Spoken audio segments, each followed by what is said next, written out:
இந்த தர்கா என்பது இங்கே ஒரு பள்ளியும் இருக்கின்றது. இந்த பள்ளியும் இந்த தர்காவும் தமிழ்நாடு வக்ஃப் வாரியத்திற்கு உட்பட்டது.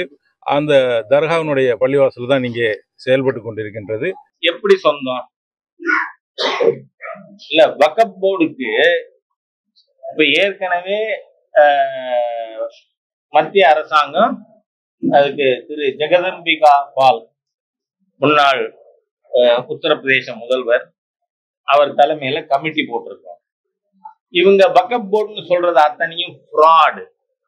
It is an attempt to rob the Hindu properties. காரணம் என்ன?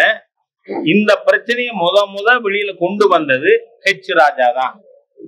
ஏன்னா திருச்சிக்கு பக்கத்துல இருக்கிற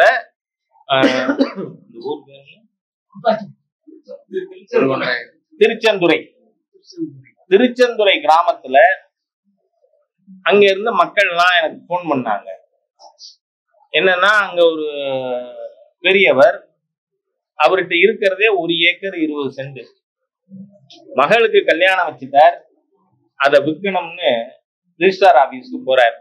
அப்ப அங்க ஒரு நோட்டீஸ் ஒண்ணு தொங்க விட்டுருக்காங்க. என்னன்னா திருச்செந்துறை கிராமத்தில் இருக்கின்ற அனைத்து நிலமும் அனைத்து சொத்துக்களும் வக்ஃப் போர்டுக்கு சொந்தம்.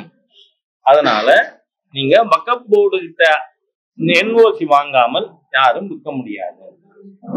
உடனே மக்கள் எல்லாரும் எனக்கு போன் பண்ணாங்க, ஐயா நீங்க வந்தாதான் இந்த பிரச்சனைக்கு தீர்வு. உடனே போயிருந்தேன். நீங்க பாத்தீங்கன்னா சொல்லிக்கிறதுல பெருமைதான். அந்த மாதிரி நிறைய சொல்லலாம். நம்ம கள்ளி மந்தயம், கோசாலைய திருட்டு கூட்டம், அதை சிப்காட்டா மாத்தின பொழுது அன்னைக்கு அப்படிதான் எங்க ஊர்ல அந்த ஊரை சேர்ந்த ஒருத்தர் ப்ரொஃபஸரா இருக்காரு.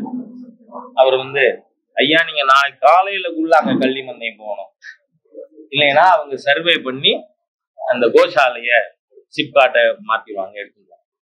அன்னைக்கு வந்தேன், போராட்டம் இருந்தது, வழக்கு போட்டாங்க. ஆனா அது கலெக்டரே அறிவிச்சிட்டாரு.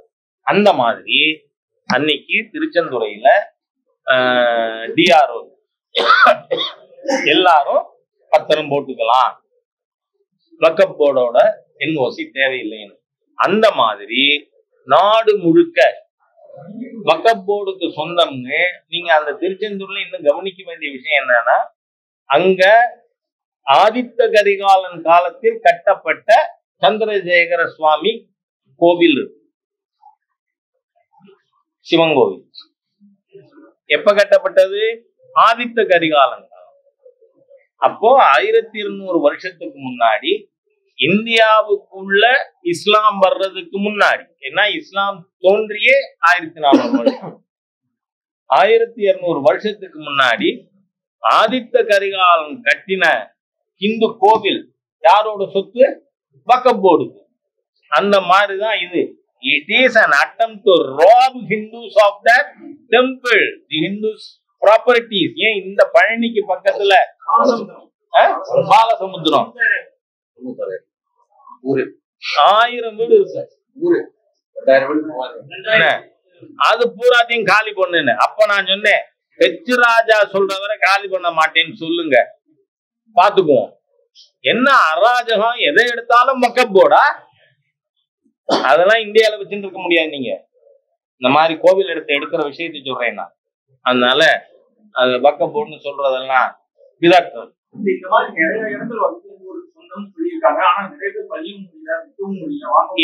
அதுக்கு இல்ல, முழுமையான தீர்வுக்கு தான் வக்ஃப் போர்டு அமெண்ட்மெண்ட் ஆக்ட் கொண்டு வந்திருக்கோம். இந்த ஆக்டின் படி இப்போ உங்களுக்கு இன்னொரு சம்பவம் சொல்றேன். தமிழ்நாட்டிலேயே ராணிப்பேட்டை மாவட்டத்துல ஒரு இடத்துல மக்கள் போன் பண்ணாங்க, எங்க ஊர்ல எங்க இந்து வன்னியர் குடும்பங்கள் நாங்க வச்சிருக்கிற 52 ஏக்கரை வக்ஃப் போர்டு ப்ராப்பர்ட்டின்னு அறிவிச்சுட்டாங்க, எங்களை வீடுகள்ல இருந்து வெளியேற்றிட்டாங்க. அப்ப நான் போனேன், ஒரு பெண் கலெக்டர் இருந்தாங்க. நான் சொன்னேன், அம்மா இது கலெக்டரேட் எனக்கு சொந்தம், நீங்கள்லாம் கொஞ்சம் வெளில போறீங்களா அப்படின்னு. என்ன சார் பேசுறீங்க? உடனே என்ன கேட்பீங்க? என்ன ஆதாரம்? உங்களுக்கு என்ன ஆதாரம் இருக்கு? இந்த மாதிரி பீகார்ல, மத்திய பிரதேஷ்ல ஆர்கியலாஜிக்கல் சர்வே ஆஃப் இந்தியாவுடைய ப்ராப்பர்ட்டிஸை ஏன் உங்களுக்கு புரியறதுக்காக சொல்றேன்.